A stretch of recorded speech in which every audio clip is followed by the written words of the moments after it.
Hi, I'm Suchitra. I'm South Indian, and I hate how every South Indian issue becomes just a South Indian issue because we don't talk about it in English.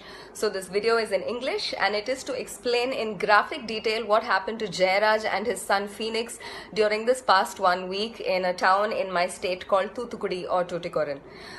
This treatment cannot be meted out even to serial killers, and these two gentlemen were completely innocent, and this is what the police did to them. This happened in Tuticorin. First, their knees were smashed with sticks or lathis. Their knees were completely crushed and smashed. Next, their faces were pushed against a wall and blows were rained on their backs and bottom till it ripped and bled. They were stripped completely, and not even their underwear was spared. They were completely stripped naked and thrown into jail. The gates were locked, but we know for a fact that this is what happened behind the gates.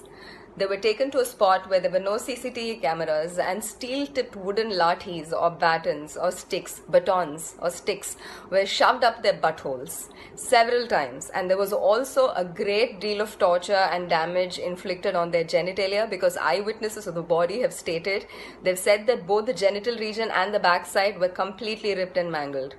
Their chest hair was ripped out in tufts. And 3 times during the course of this entire torture, their clothes, their blood-soaked clothes were sent back to their house, and fresh clothes were demanded, and those would go back blood-soaked, and this happened 3 times. After a phony trial with a magistrate, this was arranged by the police, the two were taken back into custody, and 2 days later they've been pronounced dead due to heart failure and fever. These were hardworking, lower middle class, Tamil speaking people. You're not. Please tell their story or share this one. Right now, 2 cops have been suspended and a few have been transferred.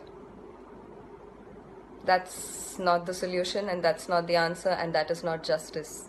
This case cannot close like this. Please do not let it close unless and until we get the same justice George Floyd's murderers did. This was systematic, just like George Floyd's murder. Let's fight this system. Whichever part of the world you're in, please share the story. Justice for Jayaraj and Phoenix, and that's spelled Phoenix. Do not let this die.